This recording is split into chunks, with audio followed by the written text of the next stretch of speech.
नमस्कार दोस्तों। आज मैं आपको लेकर चलने वाला हूं एक ऐसी जगह पर जहां सूरज के ढलते ही जिंदगी थम सी जाती है, जहां की हवा में सिर्फ खामोशी नहीं, कुछ और भी तैरता है, कुछ ऐसा जो आंखों से दिखता नहीं।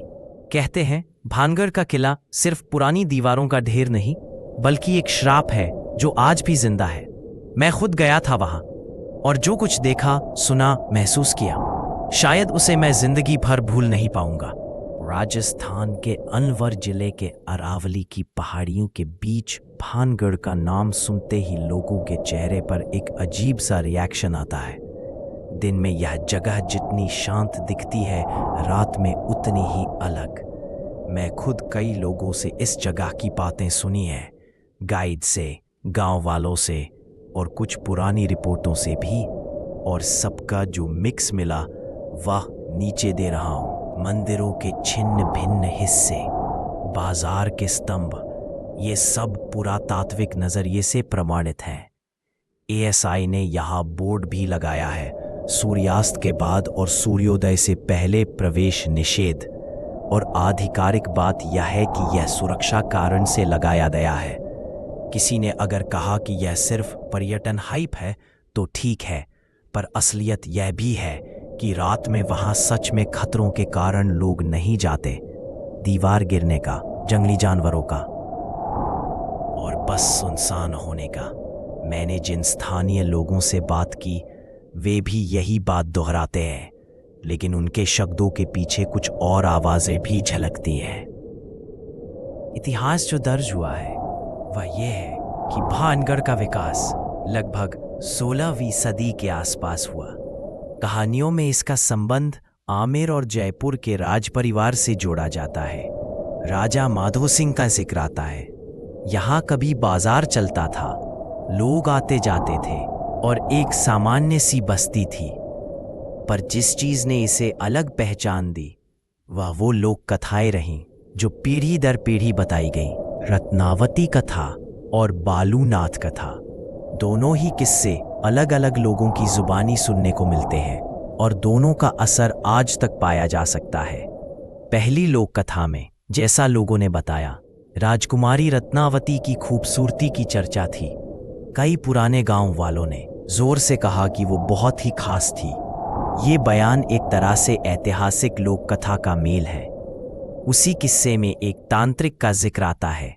नाम अलग अलग गांवों में अलग अलग सुनने को मिला, पर भानगढ़ तो कभी बस नहीं पाएगा। और ये बात लोगों की जुबान पर उतर जाती है। फिर जिनके पास थोड़ी बहुत पुरानी लिखित बातें भी हैं, वे युद्ध और अकाल जैसे कारण भी बताते हैं जहां लोगों ने यहां से पलायन किया। इस लोक कथा में जो सबसे अहम चीज है वह यह है कि लोगों ने इसे कारण परिणाम बताकर जोड़ दिया, श्राप के बाद हिमसार जैसा होना। दूसरी लोक कथा में साधु बालूनाथ का नाम आता है। उसके बारे में सुनने में बस इतना मिलता है कि उसने तपस्या की थी और उसने कहा था कि जब तक महल की छाया उसकी कुटिया पर नहीं पड़ेगी कभी किला सुरक्षित नहीं होगा। कुछ समय बाद जब महल ऊंचा हुआ तो छाया पड़ गई और किले की किस्मत बदल गई। लोक कथाओं में ये काम यही से जुड़ा। इन दोनों किस्सों का असल संबंध नहीं मिलता, पर इनसे जो मानसिक परतें बनती हैं, डर, श्रद्धा, चेतावनी, वे आज भी गांवों में महसूस की जाती हैं। इन्हीं किस्सों के बीच जो चीज मुझे सबसे ज्यादा ठोस लगी वह स्थानीय लोगों की रोजमर्रा की बातें थीं।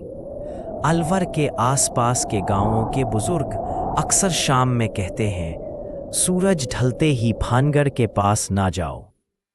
यह चेतावनी सिर्फ कहानी सुनाने के जरिए नहीं दी जाती, कई लोगों ने खुद के अनुभव भी बताए। मैंने एक बुजुर्ग का हवाला सुना।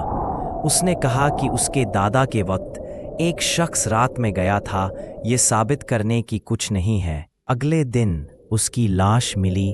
डॉक्टर ने दिल का दौरा बताया, पर गांव वालों की बात थी कि उसका चेहरा ऐसा था जैसे उसने कुछ परलोक जैसी चीज देख ली हो। ऐसे किस्से अक्सर तर्क के दायरे से बाहर लगते हैं, पर वे लोगों की मनोदशा और भरोसे की वजह बनते हैं। पैरानॉर्मल टीमों और कुछ शोधकर्ताओं ने भी यहाँ जांच की है। कुछ रिकॉर्डिंग्स मिली, जैसे रात के 2 बजे पास तापमान अचानक गिरना और कुछ अनजान आवृत्तियां रिकॉर्ड होना। आधिकारिक तौर पर इन रिकॉर्डिंग्स का विश्लेषण सीमित ही रहा और बहुतों ने इन्हें उपकरण त्रुटि, वातावरणीय कारण या सिग्नल नॉइज के रूप में देखा। पर स्थानीय लोगों के लिए वही रिकॉर्डिंग्स किसी और अर्थ में आती हैं। वे उसे रत्नावती की आवाज बताते हैं। इसका सार ये है कि वास्तविक दर्ज हुए अनुभव और तकनीकी रिकॉर्ड दोनों अलग अलग समझ के साथ रखे जाते हैं। भानगढ़ के खंडहरों का भौतिक अवलोकन भी कुछ बातें बताता है जो कहानियों को वजन देते हैं। यहाँ कुछ ऐसी चीजें मिली हैं, अधूरे बर्तन, घरों में छोड़े गए सामान, टूटे हुए स्तंभ, जो बताते हैं कि यहाँ जीवन अचानक रुका हो। एएसआई की खुद की रिपोर्टों और पुरातात्विक कटिंग में दिखता है कि कई बार बस्तियां बिना दीर्घकालीन खनन दिखाव के परित्यक्त कर दी गई थीं। इतिहासकार और पुरातत्वविद कहते हैं कि इसका कारण युद्ध, अकाल या राजनीतिक बदलाव हो सकते हैं और यह बिल्कुल संभव है। पर लोक कथाएं इन अवशेषों के साथ जुड़कर एक ऐसा नैरेटिव बनाती हैं जो सुनने में शाप जैसा लगता है। एक स्पष्ट व्यावहारिक व्याख्या यह भी है कि अरावली की भौगोलिक बनावट ही कई तरह का आचरण देती है।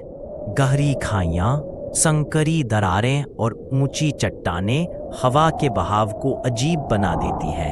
रात में ठंडी हवाएं अचानक चल सकती हैं और ध्वनियां अजीब तरह का परावर्तन कर सकती है।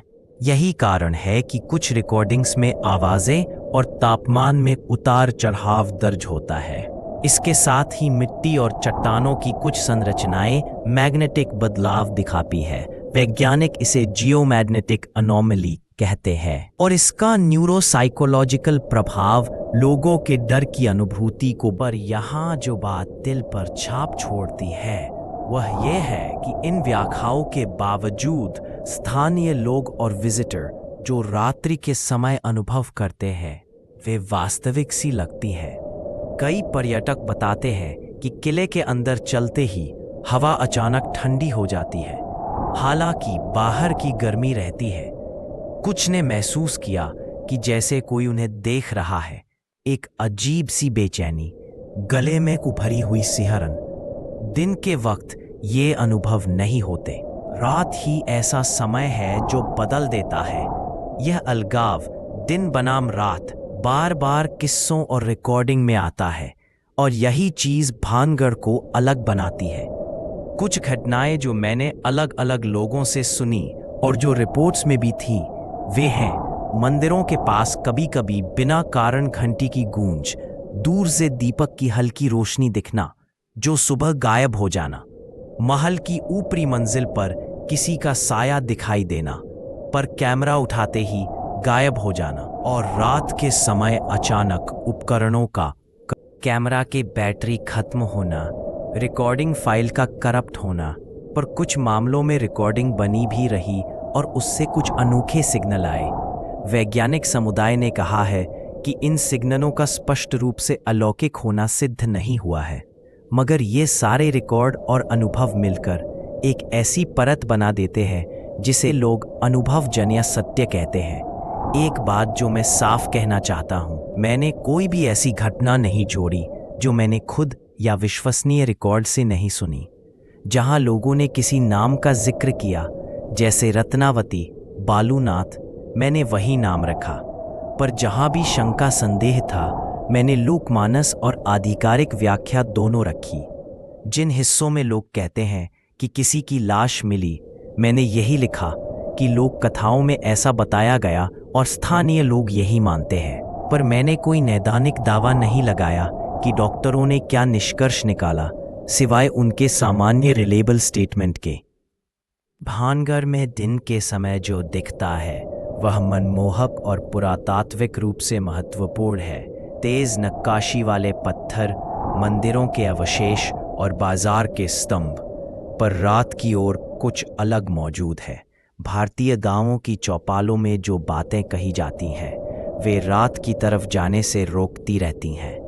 गाइड्स भी यही कहते हैं। वे दिन में सबको बताते हैं पर शाम होते ही बोले में बदल जाते हैं। कई बार गाइड अपनी आवाज़ कम कर देता है और कहता है, सूरज ढलते ही यहाँ से निकल जाइए।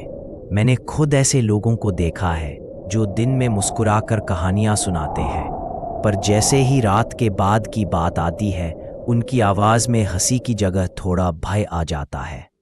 टूरिज्म की दृष्टि से भानगढ़ का नाम एक ब्रांड बन गया है। भारत के परिहासित भूतिया स्थलों की सूची में यह ऊपर आता है। इससे अच्छी कमाई भी होती है, स्थानीय गाइड, चार्टर्ड ट्रिप्स और शैडो वीडियो शूटिंग। पर इस कमाई के पीछे एक नैतिक सवाल भी है। क्या ये कहानियां लोक क्लासिकल स्मृतियों का शोषण कर रही है या बस सच का प्रचार कर रही है? गांव वालों की अलग अलग राय है। कुछ कहते हैं इससे फायदा होता है, कुछ कहते हैं इससे उनके बच्चों की शांति भंग होती है। अब अंतिम बात, भानगढ़ की सच्चाई क्या है?